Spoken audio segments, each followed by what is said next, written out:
ইফতারের সময়, দোয়া কবুলের সময়। বাংলাদেশ জাতীয়তাবাদী ছাত্রদল ঢাকা মহানগর পূর্ব শাখার সাধারণ সম্পাদক আবুল হান্নান মজুমদার বলেছেন, সমাজ থেকে মাদক নির্মূলে ছাত্র সমাজকে এগিয়ে আসতে হবে। 18 মার্চ 2026 কুমিল্লা জেলার নাঙ্গলকোট উপজেলার পেরিয়া বোর্ড অফিস মাঠে গ্রামবাসীর উদ্যোগে আয়োজিত গণ ইফতার মাহফিলে তিনি এই আহ্বান জানান।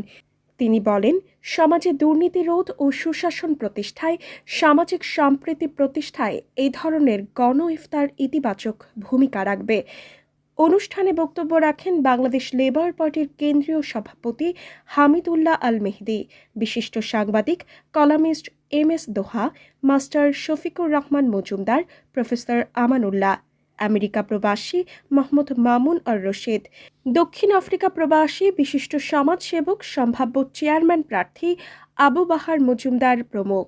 আবু বাহার মজুমদার বলেন, সমাজ থেকে অন্যায় অবিচার নির্মূলে তিনি আগামী দিনগুলোতে এলাকাবাসীর পাশে থাকতে দৃঢ়ভাবে অঙ্গীকারবদ্ধ।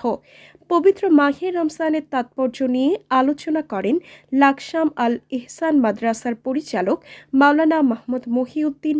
মোনাজাত পরিচালনা করেন মুফতি আব্দুল্লাহ। আমরা আগে করেছিলাম ভাই সহ মাঝে মাঝে, যখন রেগুলার আসতে পারতাম, এখন তো আসতে পারি না। আমরা আজকে যে সিস্টেমটা চালু হলো, এই ইফতারের মাধ্যমে আমরা আশা করি আমাদের গ্রামের প্রত্যেকটি সদস্যদের আমাদের মধ্যে